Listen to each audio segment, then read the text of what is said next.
안녕하세요. 건담올리 야인스입니다. 매주 금요일 여러분들의 질문에 선별적으로 답변을 해드리고 있는 무엇이든 물어보세요 시간입니다. 저번주에도 또 여러분들의 이 많은 질문들 한번 쭉 살펴봤고요. 오늘도 이 중에서 선별을 해서 또 일부 답변을 드리도록 하겠습니다. 그러기에 앞서서 오늘도 먼저 간단한 용어 하나 살펴보고 가도록 하겠습니다. 오늘 준비한 용어는 기동전사 건담 시드에 등장했던 이 사이클롭스 보도록 하겠습니다. 기동전사 건담 시드 세계관에서 이제 마이크로웨이브를 이용한 광물 재련 기구를 말하는 건데요. 원래는 이제 레어 메탈이 섞인 얼음을 융해시키기 위해서 개발한 장치라고 합니다. 원리는 이제 마이크로파를 이용해서 수분을 이제 급속히 가열하는 방식이죠. 간단하게 말씀드리면 지금 우리가 쓰고 있는 전자레인지랑 같은 원리입니다. 이제 월면에 이제 엔디미온 분화구에 레어메탈 채굴용 장비로 설치가 되었는데 이 잡투군의 공격을 받게 되자 연합군이 이 사이클롭스를 폭주시켜서 기지가 잡투군의 손에 넘어가기 전에 이 채굴 시설 및 기지 등을 파괴하는 데 사용을 했습니다. 이후 이 사이클롭스는 이 본래의 목적이었던 이 광물 재련 기구로서의 용도 대신에 이제 주요 기지나 거점 등에서 이제 자폭 병기로 설치가 되었다고 합니다. 실제로 이제 극 중에서도 이제 건담 시드에서 잡트가 발동했던 오퍼레이션 스핏 브레이크 때에도 연합군의 상층부가 이제 알래스카 기지 지하에 설치되어 있던 이 사이클롭스를 이용을 해서 기지를 공격했던 자프크는 물론이고 기지 방어에 나섰던 아군의 방위 부대까지 한꺼번에 모조리 다 섬멸시켰었던 적이 있었죠. 뉴트론 제모로 인해서 범위가 한정됐던 마이크로파는 강도가 더 강해질 수밖에 없었고요. 유효 범위 내에 수분을 가진 모든 생명체는 체내의 수분이 끓어오르면서 죽었다고 합니다. 상당히 끔찍하네요. 또 이제 여기서 발생하는 폭사열에 의해서 장치물이나 설치된 건물들도 파괴하는 위력을 가지게 되었고, 이 모빌슈트와 같은 병기에 탑재됐던 탄약이나 추진제도 약간의 수분만 있으면 가열이 되고 유폭을 일으키기 때문에 당시 기지 내부와 주변에 있던 병기들 대부분 이런 방식으로 다 폭발을 하면서 사라졌다고 합니다. 거대한 전자레인지라고 볼 수 있는 이 사이클롭스, 원래 목적과는 전혀 상관없는 병기로서 활용이 되고 있다는 게 좀 아이러니하죠. 이렇게 간단히 살펴봤고요. 자, 이제 또 여러분들의 질문 또 하나하나 좀 답변을 드리도록 하겠습니다. 유튜브에 올린 최준영님의 질문, 건담 마크2에 나오는 무버블 프레임이라는 것이 무엇이냐 라고 여쭤보셨는데요.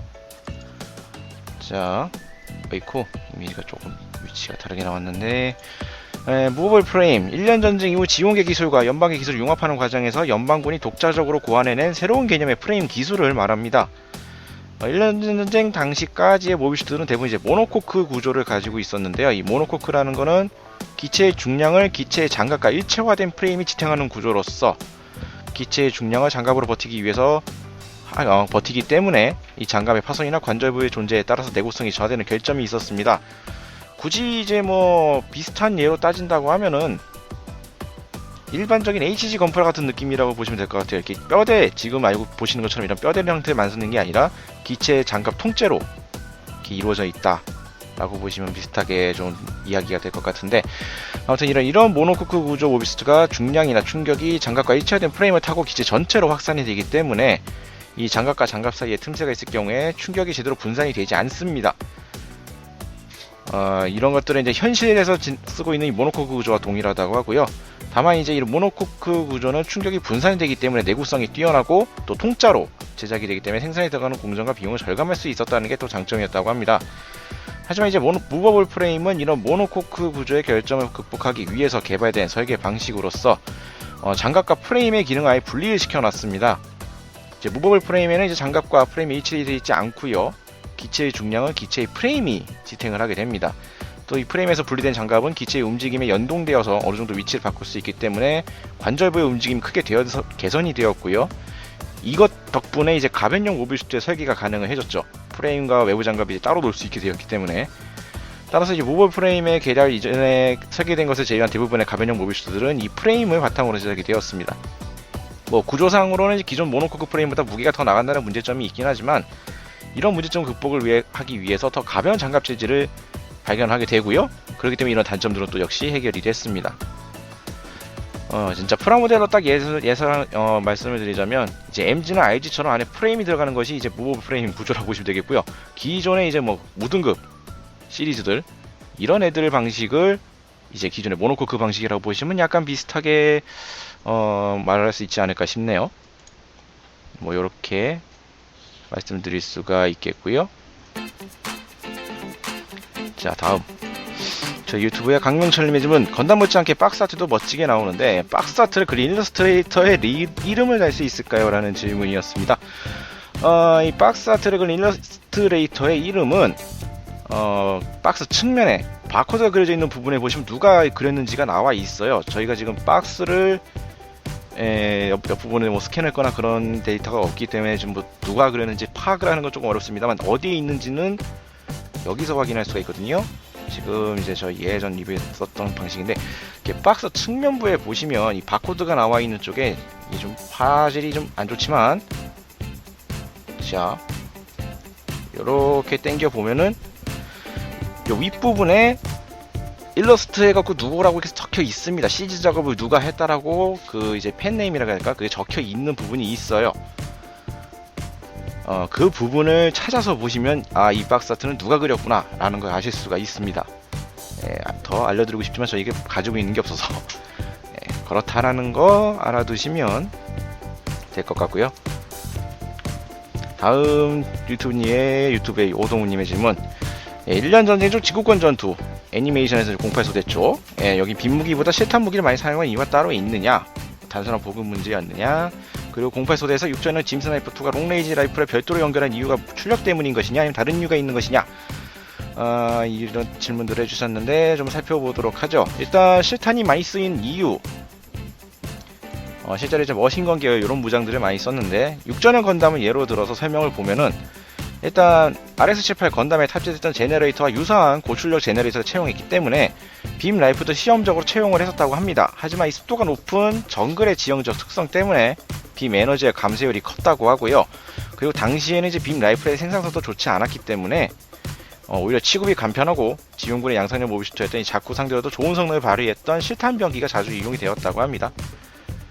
당시의 생산 설비의 한계 그리고 이 정글이라고 하는 지정적 특성 이것들이 맞물려서 그냥 편하게 쓸 수 있는 기존 실탄 병기를 사용했다라고 볼 수가 있겠고요. 이어서 물어보셨던 게 이제 짐 스나이퍼 2라고 하셨는데 일단 08 소대에 나왔던 거는 짐 스나이퍼 2가 아니라 그냥 짐 스나이퍼입니다. 기체 자체도 이게 저격을 위한 전용 기체가 아니라 일반 6전형 짐에다가 그냥 롱레인지 라이프를 들게 했을 뿐이라고 하고요. 저격 시에는 이제 기체 제너레이터 자체 출력만으로는 이게 부족해서 이 외부 장착을 한 이 제너레이터의 힘을 빌려서 임무를 수행한다고 되어 있습니다. 그렇기 때문에 아시다시피 MG 같은 경우에 들어있던 커다란 탱크 같은 제너레이터가 딸려다니는 이유가 바로 그러한 요소라고 볼 수가 있겠죠. 다음 저희 유튜브의 이승진님의 질문. 빔 매그넘이랑 빔 라이플이랑 무슨 차이가 있나요? 일단 빔 라이플 1년 전쟁기 전황에서 지용국군에 압도당했던 이 지구연방 열세를 극복하기 위해서 개발했던 병기 중에 하나고요. 보다 정확하게 말하자면 우주세기 빔 라이플은 모비스트가 취급할 수 있도록 소형화된 메가 입자포를 의미를 합니다. 당시까지 이제 함선의 제너레이터 등에서 메가 입자를 생성해서 발사하던 것을 에너지 캡이라는 장치를 만들어서 그 안에 메가 입자를 봉입, 휴대할 수 있도록 한 방식을 채택하고 있고요. 이 에너지 캡에 봉입된 메가 입자는 그대로 총기 내에서 가속해서 발사를 하고 건담 같은 경우에 이제 전함의 주포급 위력을 가지고 있었다라는 또 언급이 있었죠. 우주 세계에서도 이제 레이저 병기나 레이저 추진 등의 레이저 기술이 산발적으로 보이긴 했지만 주력 병장으로 사용되지 않았던 것은 이 빔 라이플의 효율성이 레이저보다 더 높았다라고 합니다. 이제 1년 전쟁 당시의 기술로 건담과 동급의 성능을 가진 제너레이터와 빔 라이플을 대량 양산하는 것이 기술적이나 자금적으로나 어려운 일이었기 때문에 이제 간이형 대량 상산형의 빔 라이플이 제조됐죠. 대표적인 게 이제 빔 스프레이라고 보시면 빔 스프레이건이라고 볼 수 있겠습니다.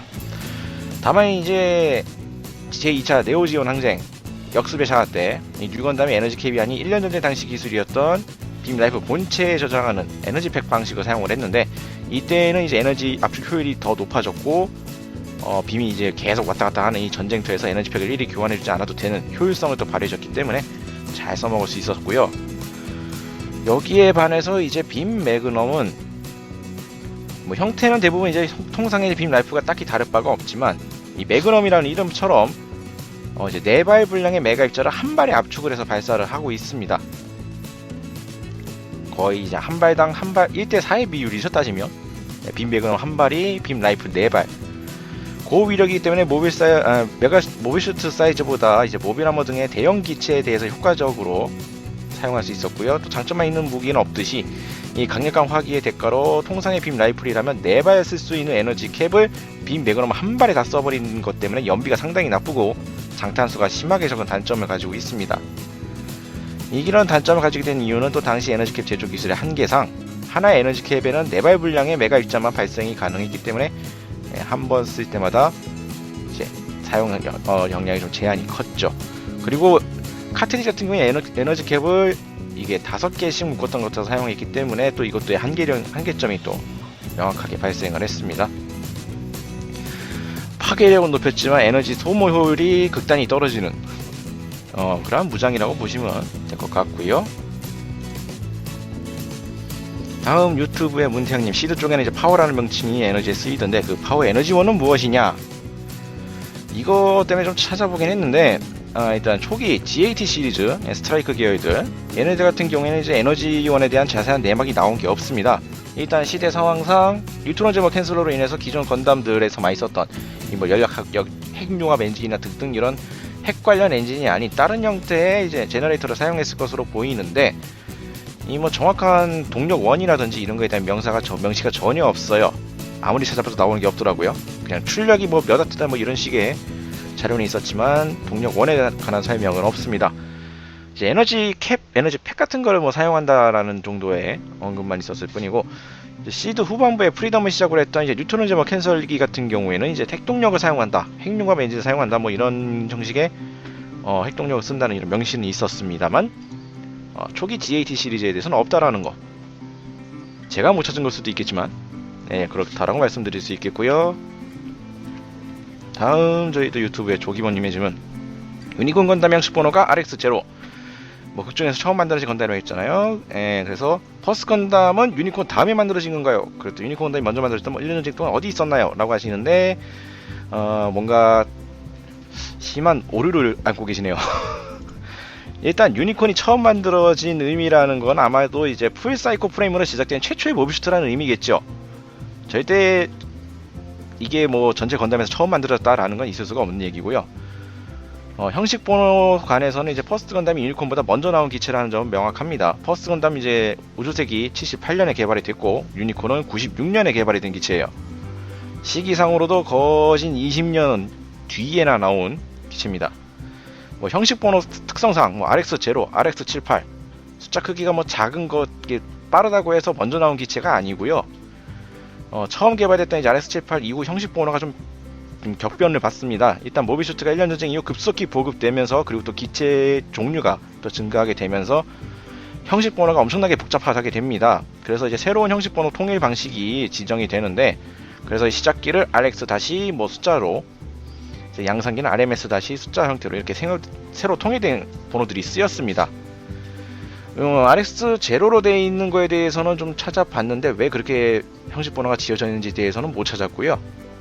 저거 논리대로 따진다 그러면 RX78하고 RX0의 관계가 조금 애매하긴 하지만 일단 개발 시기로만 따진다 그러면 퍼스트 건담이 먼저라는 거, 1년 전쟁 당시에는 저런 걸 만들 수도 없었습니다. 기술이 안 되거든요. 뭐 그렇게 말씀드릴 수가 있을 것 같고요. 다음 저희 사이트에 크레이지님의 질문, 퍼스트 건담이 버니어가 달렸는데 왜 지상에서 못 나느냐, 그리고 GN 드라이버의 제조 방법이 무엇이냐 라는 질문인데, 일단 퍼스트의 버니어에 등지하게 달려있는 여거, 일단 당시 기술력으로는 모비스트를 중력관 하에서 공중에 장시간 비행을 시킬 수가 없었습니다. 명확히 기술력의 한계라고 보실 수가 있겠고요. 그래서 이 퍼스트 같은 경우에 극중에서도 이미 나왔지만 이렇게 높이 점프하는 이제 비행기가 날아다니는 그 높이까지 높게 점프하는 정도로밖에 활용할 수가 없었어요. 비행 자체가 불가능합니다. 출력이 안 돼서 그 당시 기술력으로서는 그 정도로밖에 말씀드릴 수 없었고, GN 드라이브의 제조 방법, 요거는 정말 좀 애매한 게, 뭐 위키나 이런 정보에서는 어느 정도 이제 텍스트로 나와된 내용은 있습니다만, 일단 뭐 알려드리자면, 우주 공간에서 토폴로지컬 디텍트를 채취해서 입자 가속기에 가속을 시켜 목성 중심부에 집어넣어서 고에너지 상태로 고중력 하에서 상전이 직전 상태까지 부하한 우주의 R은 원초 입자이자 동시에 광자의 아종인 진입자를 무한히 방출하게 된다. 그것을 봉인해서 입자 제어 기능을 부과하는 것으로 태양론은 완성된다. 라는 명시가 있습니다만, 저는 도대체 이게 뭔 소리인지 하나도 모르겠습니다. 네, 토포로 디펙트를 채취해서 입자 가속기를 갖고 뭐 지인 입자 결론을 생산하는 그 형태를 만들고, 이거에 입자 제어 기능을 이제 부과하는 것으로 태양로가 완성이 된다, 뭐 이런 식으로 말은 되는데, 어떻게 만드는 건지에 대해서는 저도 지금 이해가 안 가요. 애초에 이 DN 드라이버에 관해서 나와 있는 내용이 좀 뭐랄까 명확하게 딱 정리된 게 없습니다. 알려드릴 수 있는 건 정말 이 정도 한계네요. 저도 이해가 안 가는 부분이기 때문에 그렇게 할 수가 있겠고요. 다음 저희 사이트 쪽에 더블 코안타 풀세이버님의 질문. 더블 오라이저의 오라이저는 태양로 안정화 기능이 있죠. 그 안정화 기능이 있는 곳이 정확히 어디입니까? 라는 질문을 보내주셨는데, 확실히 이제 오라이저 개발이 됐던 것 중에 기능이 갖고 있는 게 바로 확실히 그 안정화 기능이 있었죠. 트윈 드라이브 시스템에 발출하는 그 엄청난 입자량을 효율적으로 활용하는 것이 목적이었습니다. 그 활용이 제대로 안 되기 때문에 초기에 더블 건담이 이 트윈 드라이브 시스템이 좀 불안정했었죠. 그 이제 완벽하게 제어하기 위해서 나온 게 이 오라이저인데, 오라이저 설정에 나온 내용에 이 사이드 바인더 양쪽 측면에 보조입처럼 펼쳐지는 파츠가 이 대형 클래비클 안테나라고 합니다. 합체 위치 관계상 GN 드라이버와 매우 가깝게 위치하고 있는데, 이건 이제 GN 입자 효과적으로 제어할 수 있게 되었다고 되어 있어요. 그리고 부가적인 코멘트로 트윈 드라이버의 안정을 실현시켜주는 핵심 파츠라는 내용이 있습니다. 그렇기 때문에 생각하시는 태양로 안정화 기능이라고 한다면 바로 저 부분을 말하는 거겠죠. 양쪽 사이드 바인더에 보조이처럼 생긴 파츠, 그래서 더블오라이저 날개 부분, 거기라고 말씀드릴 수 있을 것 같습니다. 다음 저희 사이트의 제트라이님의 질문. 자쿠의 초경화 스틸 합금과 짐의 티타늄 합금, 건담의 루나 티타늄의 건다리움 합금의 차이가 무엇이냐라는 질문을 올려주셨는데요. 장갑 재질이 상당히 이게 좀 뭐랄까 잘 나온 게 없더라고요. 뭐 나중에 나온 뭐 건다리움만큼이나 이런 것들은 명확하게 딱 해설된 게 많은데, 요런 애들은 좀 해설이 부족해서 좀 여기저기 뒤져 쑤셔 봤습니다만, 일단 여태까지 제가 좀 조사해서 나온 내용을 위주로 말씀을 드리자면, 우선 자쿠의 초경화 스틸 합금, 일단 매뉴얼상에 이렇게 보시면 하이텐션 스틸 얼라이라고 되어 있죠. 초경화 스틸 합금, 이게 일단 98년도 자쿠2 08 소대판 프라모델 매뉴얼은 이제 초고장력 강 하이텐션 스틸, 지금 여기 써있는 하이텐션 스틸 이런 명칭으로 표기가 됐었고, 이제 2000년 이후에는 이제 초경 스틸 합금이라는 명칭으로 재통일이 됐다고 합니다. 일단 이 하이텐션 스틸이라는 게 현실에도 존재하는 강철 종류고요. 실제로 실존하는 금속 명칭입니다. 이 용접성이 양호하고 강도가 높은 구조 형태의 강철이라서 모든 구조물에 사용이 가능하다고 되어 있는데, 한자로 썼던 이 초고장력 강이라는 게 명칭이 따로 있더라고요. 하이텐실 스틸이 아니라 울트라 하이가 더 붙어갖고 초고장력 강이 따로 있습니다. 지금 여기 나와 있는 하이텐션 이거는 이제 잘 쳐봐야 이제 고장력 강 정도가 될 것 같고, 요거는 이제 기존 고장력 강보다도 항장력, 그 잡아당길 때 물체가 파괴되는 순간에 파괴 강도가 더 높아진 더 튼튼한 강제가 있다고 합니다. 규소, 망간 등을 소량 첨가한 강을 열 처리해서 만든다고 하는데, 용접성이 되게 좋아서 실제로 이 조선 배 만들거나 다리 만들 때 재료로 많이 쓰이는 그런 게 있다고 해요. 말씀드릴 수 있는 게 이게 전부 답니다. 나오는 내용이 없어요, 그 이후에. 그리고 어딨니? 짐에 이제 강도를 이제 티타늄 합금이 되어 있는데, 이거는 정말 뒤져봐도 내용이 없습니다. 재질이 뭐라는 내용이 없어요. 그냥 현실에 있는 티타늄 합금하고 비슷하지 않을까 생각이 드는데, 뭔가 좀 다를 거라 생각이 들어서 열심히 찾아봤는데 별다른 언급이 없더라고요. 그래서 이거는 뭐 어떻게 말씀드리기가 조금 어려울 것 같고, 그리고 다음이 이제 건담에서 나왔던 루나 티타늄 얼라이. 예, 루나 티타늄 합금. 이제 다른 이름은 이제 건다리움 합금이라고 부르는 물건이죠. 요거 같은 경우에는 우주세기 64년에 개발된 티타늄이라고 합니다. 여기에 티타늄, 알루미늄, 히토류 금속 등을 이제 해서 구성한 합금이라고 해요. 달에서 정제되는 티타늄 합금이라는 의미에서 이 루나 티타늄 합금이라는 명칭이 이제 되었고요. 달의 특수한 중력하에서 정제함으로써 기존 티타늄계 합금 이외의 다양한 특성을 가진다고 합니다. 이제 퍼스트 건담의 장갑제로 채용이 돼서 가까운 거리에서 작품 머신건에도 꿈쩍도 하지 않는 높은 방어력을 보였으나 비용 문제로 인해서 건담형의 양산형인 지임은 기존의 티타늄계 합금이 채용되었다라는 명시가 있습니다. 말씀드릴 수 있는 항목은 뭐 요정도가 되겠네요.